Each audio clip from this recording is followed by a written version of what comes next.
Okay, we're good to go. I'm Madison Hale. Gianna Smith. And Cynthia Jansen.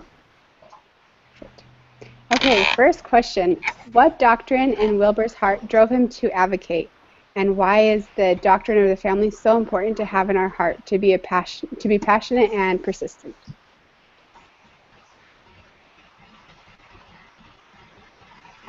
Where to start? That was just the first question, right? Yeah, the first question. Okay. Are you going to say something, Cindy? Oh, yeah. Sorry. So we're just supposed to talk about the bullet points that we wrote out, right? And not like our whole thoughts. We're just discussing, right? Is that my understanding? Yeah, I think the questions are just to spark conversation, and she wanted us to write something down just to ensure that we were prepared. Okay. Okay. Because I wrote down a whole bunch, but I don't think I need to talk about all that. Okay. So the doctrine that God created all man to be equal, I think, is the main driver behind Wilbur's advocacy. Yep. I had that. I had equality, value of life, and value of individual worth. So understanding that color didn't really matter, or it shouldn't matter, that we're all humans, and that what the slave trade was happening was just super inhumane. Yeah, that's what I had too. Let's see. And then I said, so it talks about why is the doctrine of the family so important to have in your heart, and I said that we have to be passionate about the family, and we have to be committed to it. And then when we do have that passion and that understanding, then we're constantly learning about it. We're constantly thinking about different ways to advocate, more creative ways to approach the subject. And then when we have that passion, when times get tough, we'll still be able to stand up, and we might feel defeated, but we're not going to give up. Agreed. I also mentioned that it's important to have in our hearts so that it's not just our brain that's thinking about it. It gives us strength.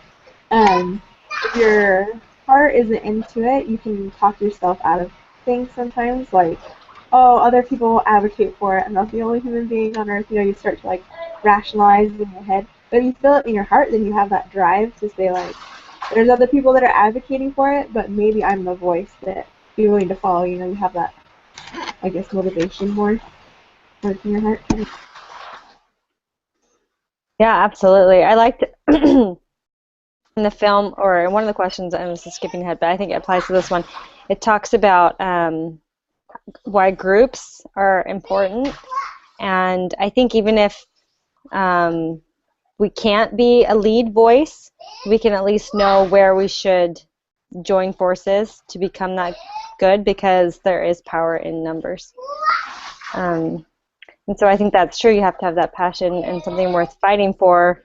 But really, there's no point in fighting at all unless you have that deep passion for it. Sorry, Hendrix, my son's taking a bath, so you hear splash in the background. Yeah, sorry. That's so cute. Perfect. Okay, question number 2. How did Wilbur employ the Bronfenbrenner approach to becoming a more effective advocate? Identify at least one thing in each system and be specific. So we'll start with the microsystem. So that's the innermost level. One thing that I mentioned is that he had personal study and did personal efforts. There was a part where he was all about religion, and I think that personal touch with religion kind of drove him to be more of an effective advocate because he understood the value of humans more. So just his personal studies and values that way, for him himself, was really a huge part of becoming an effective advocate. I added to that, he talked about his passions and thoughts and ideas with his friends and staff, like his butler out in the garden too. So just kind of that innermost level. And then from them, they kind of encouraged him to do something about it and to get involved. I think on another level, when he was playing cards with someone who was also his peer, I think he developed that passion that I cannot play cards to win a slave. Like, he had this aha moment, and it was at that level where people that were at his level, just playing cards, he realized he couldn't do it, and perhaps he needed to find a way to help those people. Good. Okay, so then the mesosystem has connections between, well, in the book it says the home and school and neighborhood.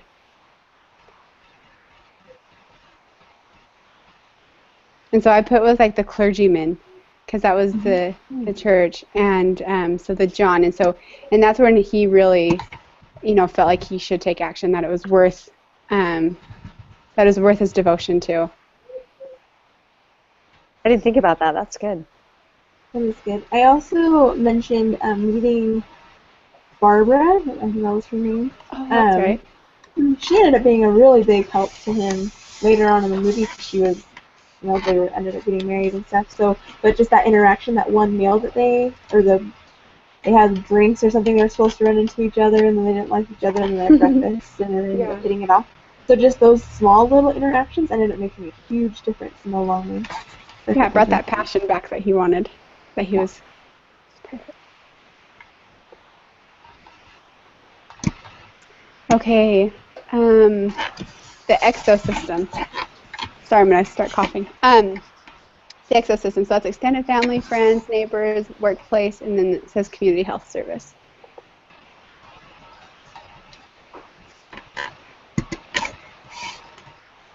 I put kind of the location aspect. So he was a politician, right? So that influenced things a lot. But also just being in England, Europe at that time period, and living so close to where the ships were, I think that also made a huge impact. I don't know if that's exosystem, right? Like the surrounding area.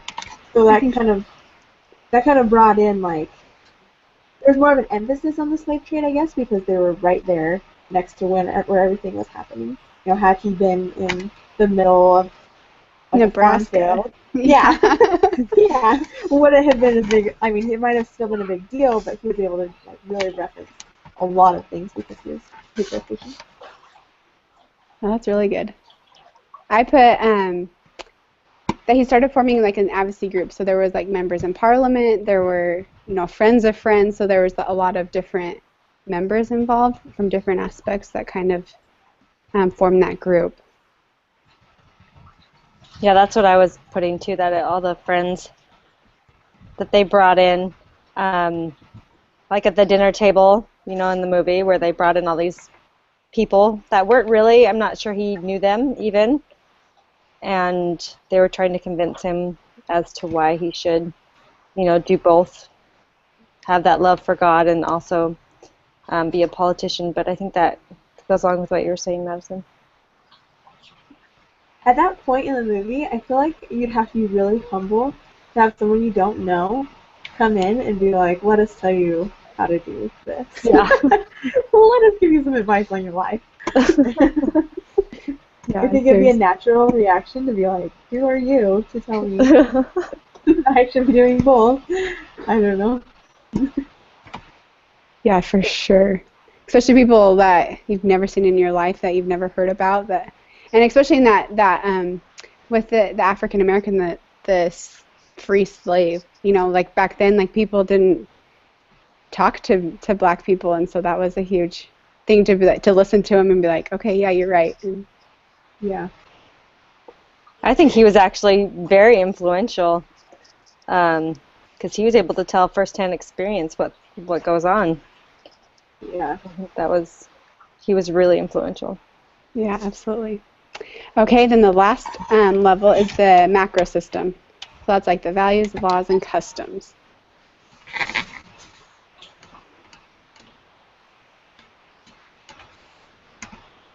So this is where the politics comes into play, where they're going into the courtroom and trying to change the laws abolish the slave trade and whatnot. And it's very impactful because you would think that, especially in England, I would think that it would be very hard to change some laws. They seem very Set set in in their their ways. traditional ways, especially back then too.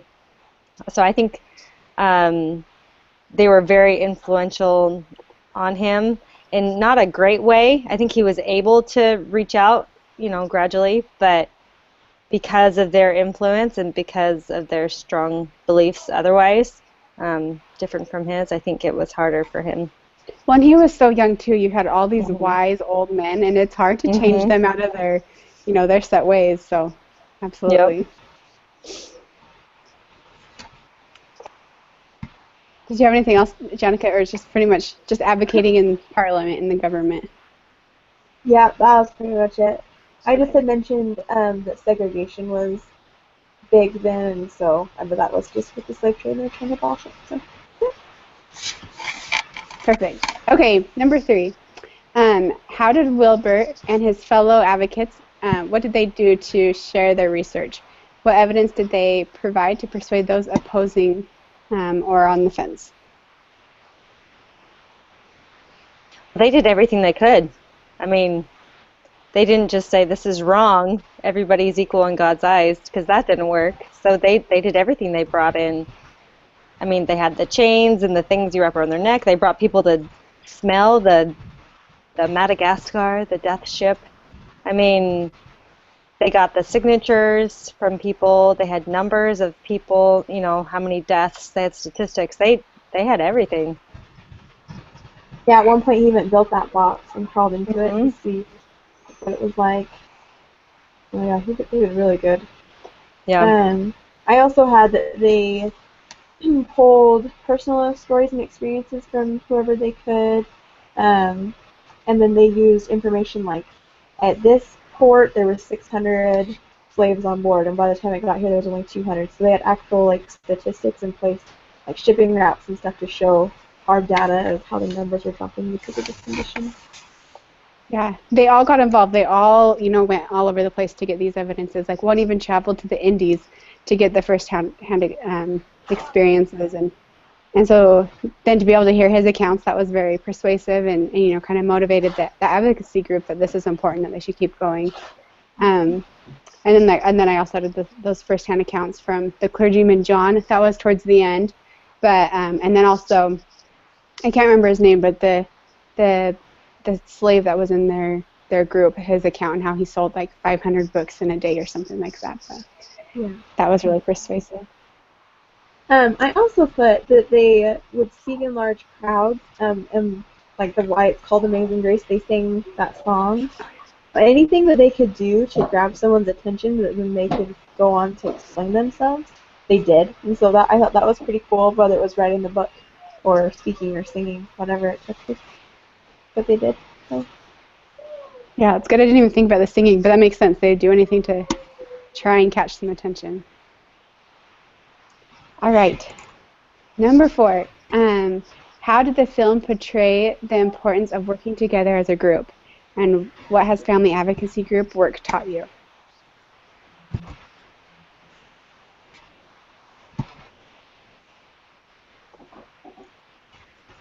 I think I think back on going all the way back to the Savior and how he was so influential, but he did have a group of people who helped him and helped preach and helped bring the gospel of Jesus Christ to the earth. He wasn't alone, even though he was the main advocate. But I think it's like that with us, or even in this story, how Wilbur was probably the most influential person, but him alone, he couldn't do anything. He was able to influence and to get that group together, and that's really what made the difference in the end. I like what you said about the Savior, and when you were saying that, I thought about how um, he used his apostles and his to bring more people in, and so they know people, and they don't know Jesus from anywhere, but they know that person, and so if they can trust that person you know, like a friend's friend type thing. And so that's definitely influential in a group. I also added that as a group that they were able to cover more ground and gather more information, kind of like what we talked about, and that they were able to bounce ideas off each other and collaborate. And you know, more heads are better than one, and you can make a difference. I even referenced that without the support of the people in the parliament, like after he had made his case and they finally voted, I mean, nothing would have gone anywhere anyway. So not just the support of like his wife and his friend, but also in the end the support of everybody else who backed him up and said, okay, yeah, I guess you're right. It takes a while to get to that point, but I think once that happens, then you're like, oh, I did it. Like, okay, this group is behind me, and now I have this huge support system, and maybe we can take this farther than just this one room, you know? So I think that there's all sorts of different benefits to being in a group. Yeah. Okay, so then what has family advocacy group taught you guys?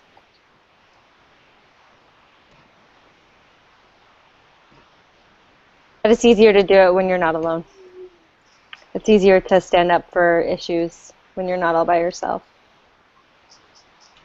Yeah, I have groups equals resources. Mm-hmm. You don't feel so alone, and you're actually more influential.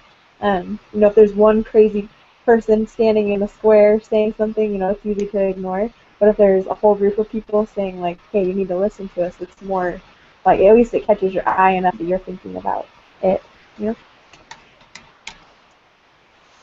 Yeah.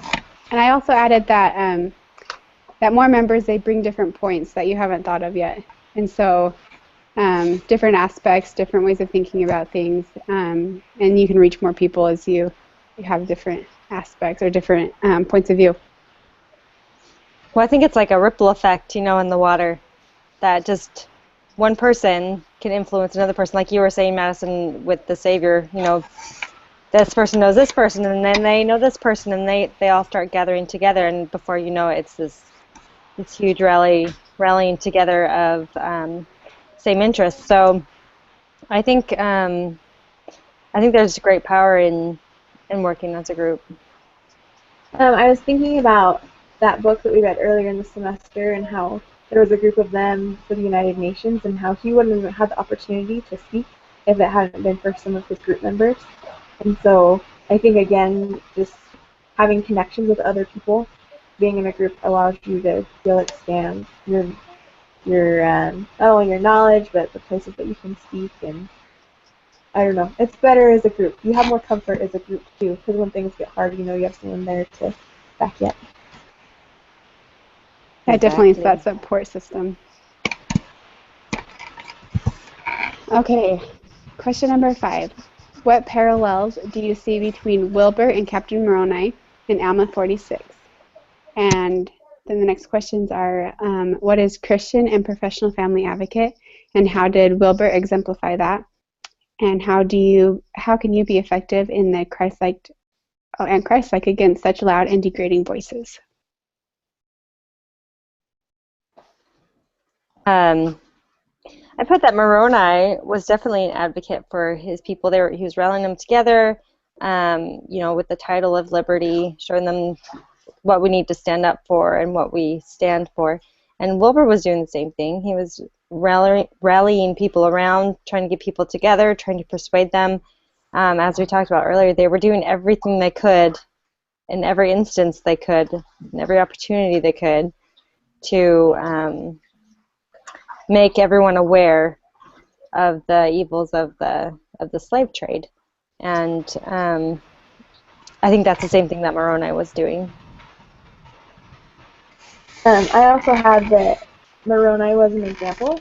So he was living righteously. He was living the lifestyle that he wanted other people to live, and I think Wilbur did the same thing. You know, even just welcoming, I think his name was Equiano, the black man that was part of their group, even just welcoming him in for dinner, like that probably wouldn't have happened in a different household. So just setting that example in his deeds was very similar to Captain Moroni. That was really good. I added that they were both standing up to fight for something that was right. It wasn't necessarily popular, but they knew that it needed to get done. They had something that they were passionate about and knew that it needed to be changed. And if they didn't do anything about it, then it wouldn't be changed. So then, how do you think that Wilbur exemplified being an advocate?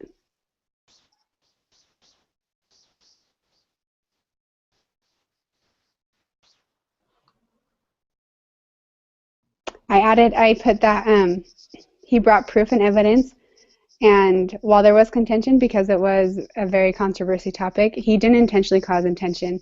And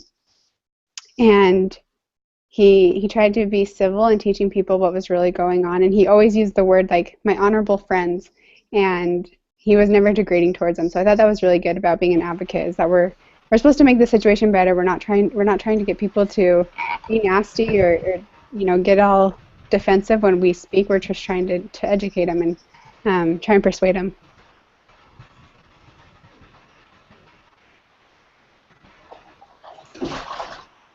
Yeah, I think he did. He was a good job. He did a good job. I agree. He did a good job being a Christian and an advocate.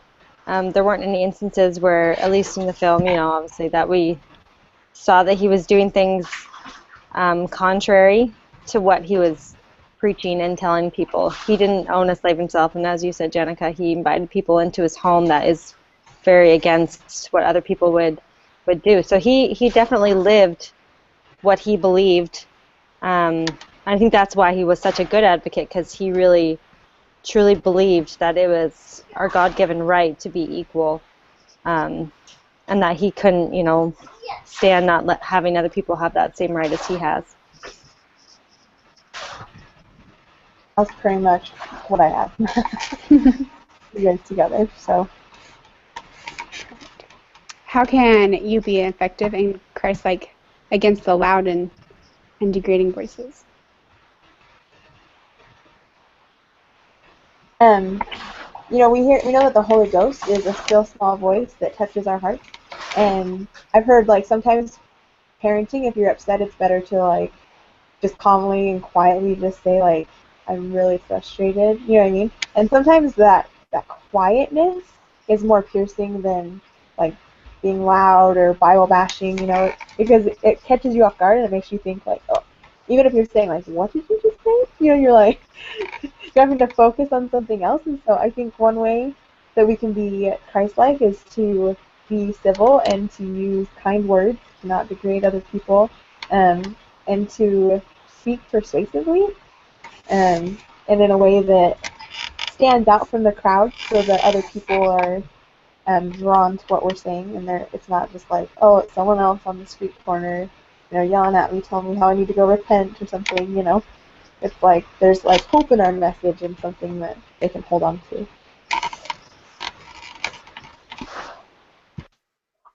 That's a good point.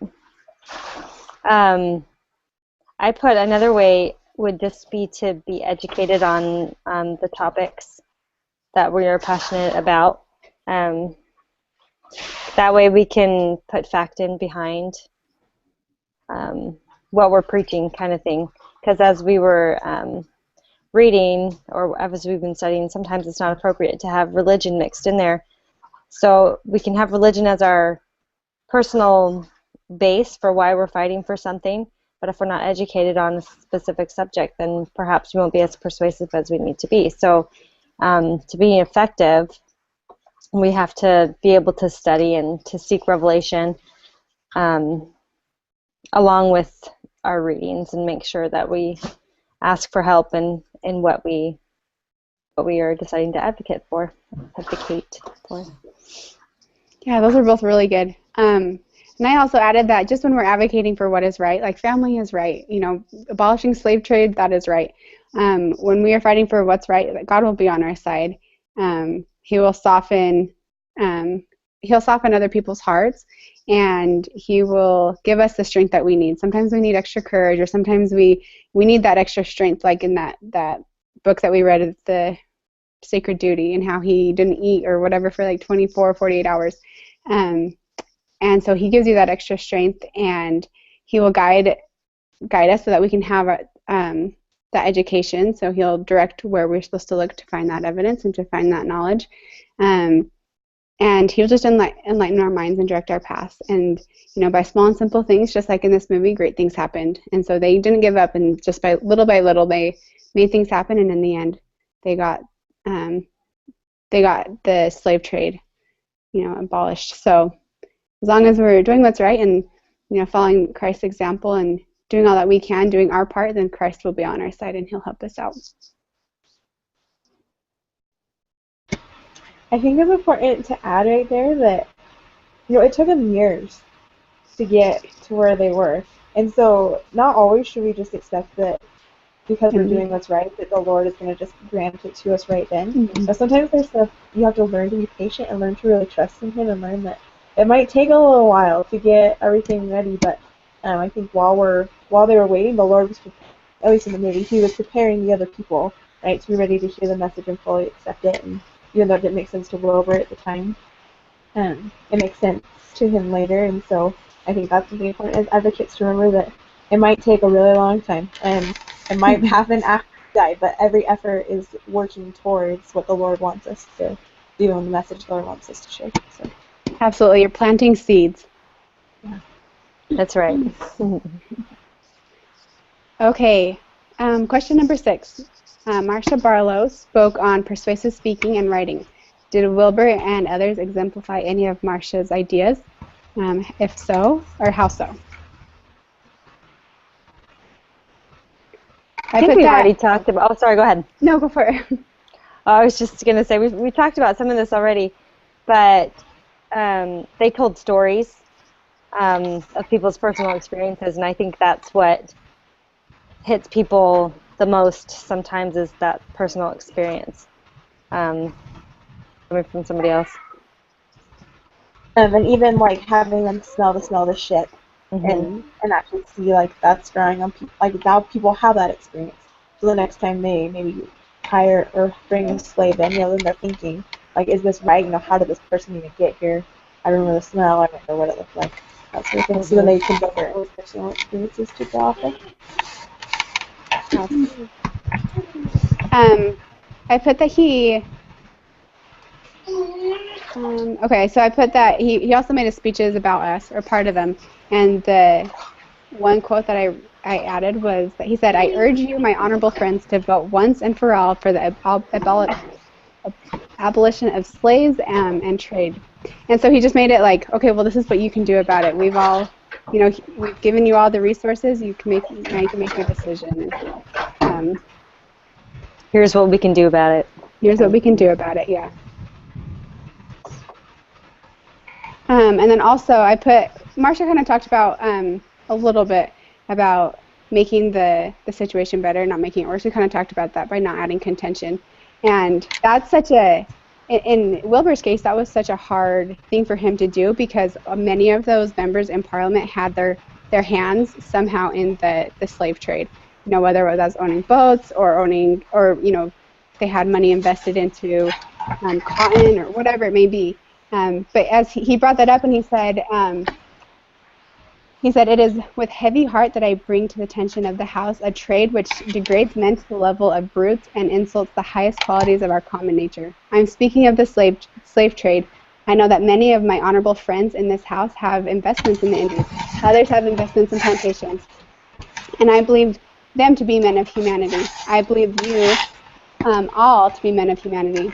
And so I just like that. He didn't call him out. He wasn't degrading and be like, "You guys are awful because you have this and you need to change this." He was more like, "I don't think you guys are bad. I don't think that, I think you guys are honorable, and let's change this around. Let's figure out a different way." So I really like that about what he said.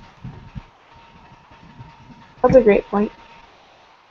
Yeah, I didn't think about that really in that way, but I think that's one way we can touch people, though, is by not being like pointing fingers and being like, "You suck," like, let me just correct you a little bit. Let me correct your path.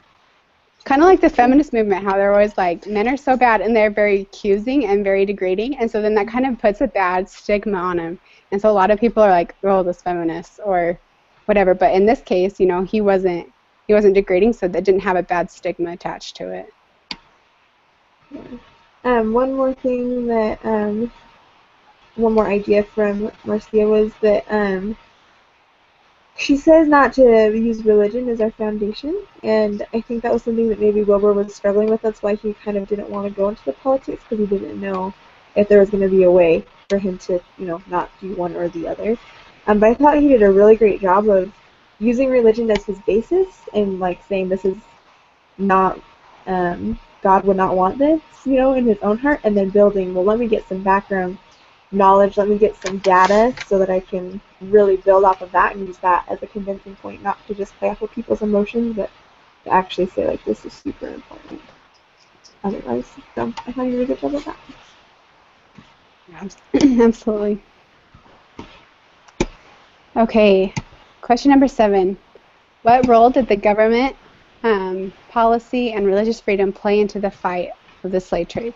Did you see any of these political systems being pro-family? Why or why not? This question was funny to me because I think they were trying to claim to be pro-family. Like, if we end this slave trade, all of these people will be out of work and their families and all those kinds of things, they won't have someone to provide. And yeah, okay, yeah, that happens. But there's people dying. Like, it was funny. It's like they were so focused on, it's okay, this all is okay, we don't need to do this, our families, we all need this money that comes from the slave trade, that they weren't thinking of them as people. So I'm not sure that it was pro-family for the slaves, whereas Wilbur, he was like pro-family, thinking of children being taken from their families and families being split apart and killed. And it was really interesting question. I don't think I answered anything. I'm sorry. No, that was good. That answered the pro-family question. I think, too, that happens more often than not, that people get so set in, like, my way is the right way, and I'm going to justify, I'm going to fight you tooth and nail on all of the stuff that you come back with, like, my family, but my family, or myself. I think that's where there's a lot of, like, fault in research and stuff, because it's interpreted in a specific way to benefit them and not necessarily looking at it objectively. So, Absolutely. Point. They don't look at the big picture, they just look on how it benefits them. Yeah. Yeah, that's good. For the religious freedom part, I put that many of the anti-slave trades were religious. I didn't mean that. Many of the members. So many of the members that were anti-slave trade were religious, and they believed that all human beings should be treated as equals, or at least they shouldn't be treated like animals. They should have some dignity and some humanity. And so that kind of drove their force. And then I put a quote from Elder Oaks that talking about like freedom of religion includes the freedom to act upon one's religious beliefs. And so that was, they felt like they could justify doing that from religious freedom. And then also many people in Parliament were religious. And so once, they were able to soften their hearts a little bit, they could bring that in, that these slaves are humans. They're not just objects. And once they were able to kind of understand that and make that connection, it kind of helped change a lot of the minds.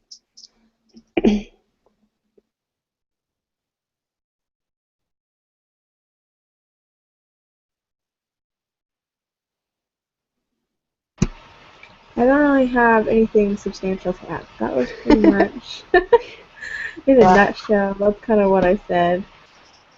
I also added, because it says, what role did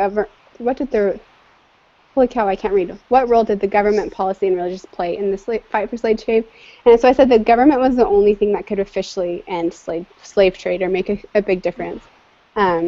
And then also they started changing the policy about the flags on the cargo ships, and so that helped in the ending it too.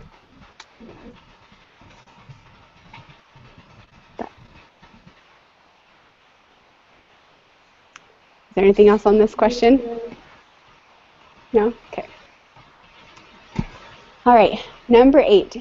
Do you feel that Wilbur used his time on Earth well? How did you see him showing the elements of consecration that Elder Christofferson spoke of? Goodness, of course he did. Yeah, yeah, pretty much. I felt like he did a really, not only did he use his time well, but he balanced his time well. He spent time with his family, towards the end you see him playing with his little boy on his shoulders. And he spent time advocating, and I think he was so busy doing things that his family had to help him realize he needed to spend time for himself, that he was sick and he needed to take a little break. But he just really, I don't know, the parties, he lived life to the fullest. Like, it seems like every minute he was never just idling away. He was sitting in the box, or, trying out the size of the box. Like, he was always just thinking, and I don't know. I think that was pretty much it. That's on it. Yeah, I agree. He dedicated so much of his life to that, but he did balance it well, which is good. And I think it was more towards maybe after a while that he was able to balance it a little more, like you were saying. He got a little sick because maybe he was doing a little too much. But then he found the girl, Barbara, is that what you said her name was? I can't remember her name. And things maybe balanced out a little bit. But I almost felt like going to the elements of consecration, I almost felt like he had a holy purpose on earth. Like, he was meant to do that. And they mentioned that a couple times in the film. But in Elder Christofferson's talk, it talks about that, how that, where does it say, if I can find it, maybe I can't find it. Anyways, he talks about how if we are working for a righteous cause, that the Holy Ghost will stay with us and will help us along our way. And I think he definitely had some helpers on his side pushing him, because that would be really hard. He had so many times where he could have easily just quit, but he didn't, and I think he did. Even, like, refusing the drugs, eventually saying, like, this, knowing that it could help him feel better, but just saying, like, no, I can't think clearly with that. That shows a lot of strength. Say there's a greater purpose than my own well-being. He was all about that. I noticed that too. He his house was always open to, like, those beggars. Like, remember that part of the movie where the the cook was, like, freaking out because he's like, I'm gonna have guests, and he already had all these beggars in his dining room eating lunch, and he was always just giving. And Elder Christofferson talked about that, and he talked about that our society right now is so full of seeking after their own lusts and pleasures, and seeking after worldly things, and he wasn't like that. I remember he made a comment that went along the lines of, isn't it crazy that we live in these huge houses when others are living in boxes? And he just totally understood, all mankind and should be treated equal, and so he was never seeking stuff for himself. He was always looking out for others. I think one of the elements of consecration was integrity, and I was trying to think, other than his lifestyle, was there something specific?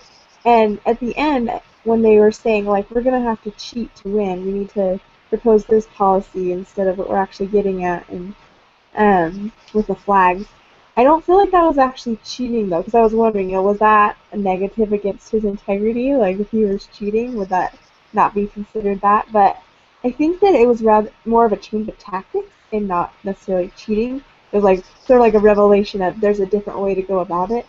And so when you think of it from that perspective, he still kept his integrity. But when I was watching the movie, I was like, you're gonna cheat, like thinking they were gonna like all double vote or something. Yeah, or poison some people so that they can't vote. I know. I'm like, I watched this whole movie to watch someone cheat. Are you kidding me? Yeah, they just got creative. That's what I liked about it too, is that they realized that it wasn't all about just speaking, and they were like, okay, well, let's get creative because this obviously isn't working, so let's do something else. Yeah. That's good. Okay, anything else on this one? Okay, question number 9. Any other profound thoughts or personal insights from the movie that are related to child and family advocacy?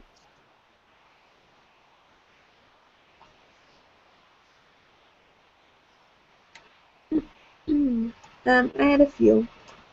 One was that the value of life is important. So whether we're talking about slaves or a child, we need to be respectful of their point of view and recognize that even a child has a soul worthy of God and worthy of something to say. And this last week we were kind of talking about should children have a say, and when you think about the slaves probably wanted to say, they probably would have loved the opportunity to talk. So when we're thinking about child and family advocacy, maybe we should step back and let kids say more so that we can get their perspective, because they're part of it too, but a lot of times we just discredit them because we think that they're little and they don't really know. And then the other one that I had that was big is that we're blessed to have technology as a tool for advocacy. It's not a feather and pen anymore. When they were in their meeting and he's like taking notes and he's just like scrambling to write everything everybody says. We have so much at our fingertips, whether it's research that we can just Google, or to type notes, or you want information on a trading route, you can easily just Google that. Like, you don't have to actually go on the route yourself or find someone that's been on it to get that. And in some ways it cheats us, because you don't actually have to talk to someone to get a personal story or account. You can just look it up. But at the same time, then instead of one account, we have hundreds or thousands even. So I think that was something that really stood out to me, that as family and child advocates, we're really blessed to have technology as a tool. That is a great point. I didn't even think about that. Nice job. I added, well, at the very end, it talked about, I read it in the transcript, so I don't know if it was in the movie, but it talked about how when people think of people that make big differences, they thought of Napoleon, and he was very violent and he was very forceful. And he got things done, but he did it in the wrong way. And there's not a lot of attention on people like Wilbur, who get really big things done, but they do it in a more of a quiet, more respectful way.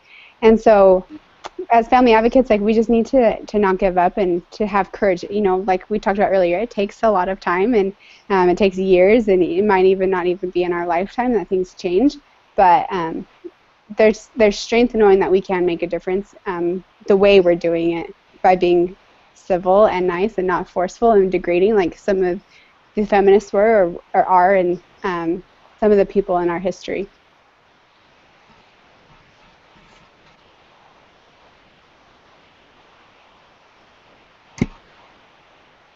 Okay, anything else on this one? Are we on number 9? Sorry, I had to step away and get my son out of the tub. He's like, I'm wrinkly. Okay, I don't know if you guys already talked about this, but I just thought about it made a big impact on Wilbur and his direct group, the abolishment of the slave trade. But imagine the impact it made worldwide. It wasn't just his little group. I think we kind of get sucked into that in the film, where we're into all these characters, and we hear all their individual stories, but there were lots of people affected throughout the world that maybe didn't even know his name, but are affected by what him and this group did for them, and I think that was really cool. We can kind of see that nowadays, the bad effect with same-sex marriage. Once one country does it, then everyone's like, well, these guys need to do it, or the oppression of women in other countries, or whatever. So I think you're right that it does affect a lot more than what we think. And in that movie, I think it said that one of the generals from the United States was sending him letters and stuff. So I think that's cool. You can have a huge effect all over the world. Okay, number 10. What was your understanding of the doctrine of the family at the beginning of the semester, and how has it changed?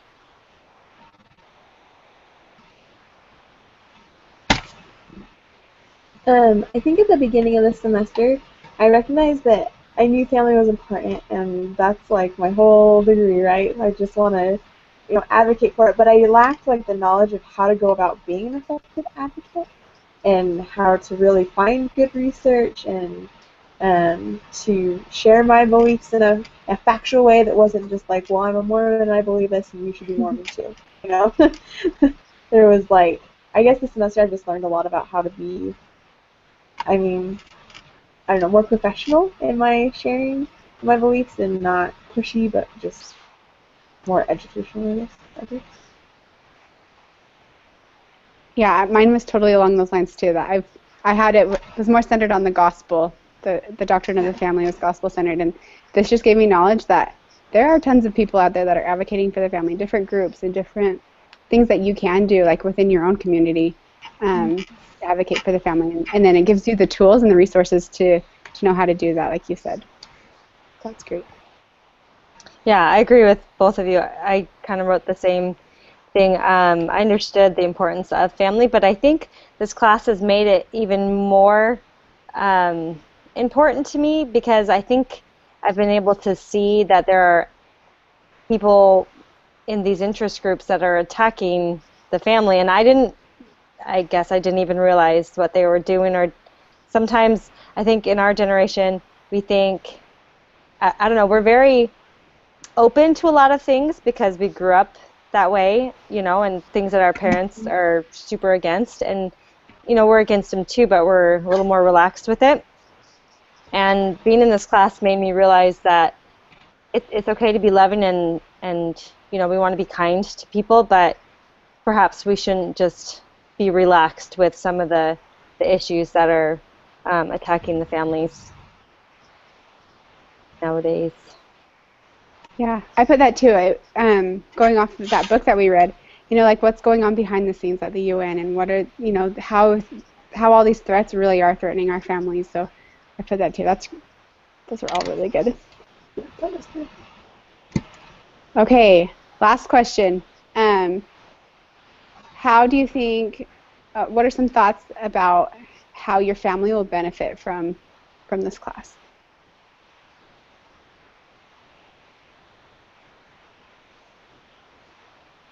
I think just by being an example, and when issues do come up, that you stand up for those issues, and that your family sees you doing that. And I think it was Elder Holland's talk, and he talked about like not checking your religion at the door.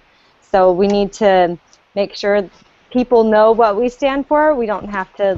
I think it was Jenica who said, push people. Yeah, we're Mormon. We believe this, but we also need to portray our beliefs wherever we go and stand up for them, in any way that we can and appropriate to the situation that we're in, of course.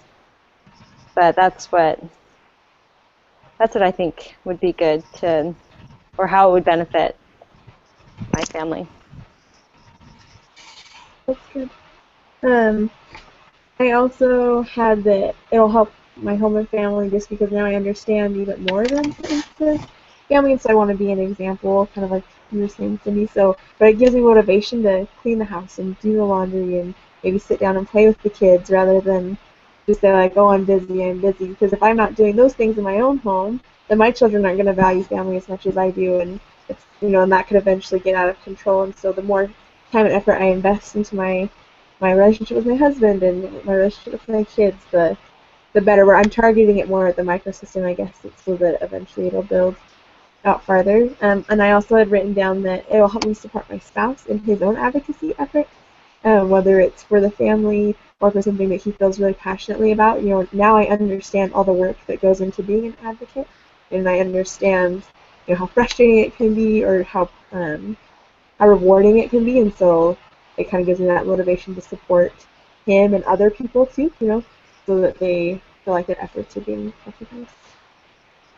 Yeah, those are great. I also added that my kids will see me being involved. Like I can be involved in their school and in the community, kind of like Sister, was it Sister Barlow?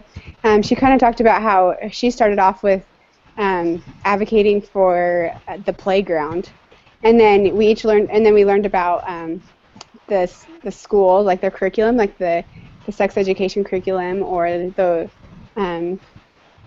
oh, I can't think of the other curriculum. Anyways, and so I didn't know anything about it. Granted, I don't have kids, but at the same time, like, if I need to be involved, so I know my kids are being taught in school, and I can, do whatever I need to. But then as my kids see that I am involved in their lives and I do care, then that will also help them too.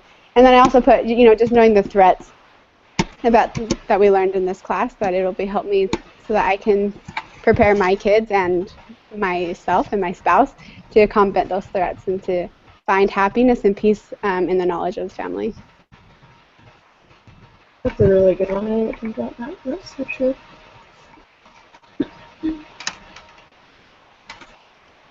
Okay, is there anything else, you guys? I think we covered everything. Perfect. Awesome. Thanks for switching it to today, because it was a lot more than I thought it was. I needed more time. It was like 5 minutes before, and I was like, shoot, I need to answer some of these questions. Right? I know, I was doing the same thing. Exactly. Well, usually they're not so labor intensive, and so usually, it's like 3 or 4 questions. I'm like, oh, this is a breeze, and then this one was a lot more. This is a little more intense. Yeah.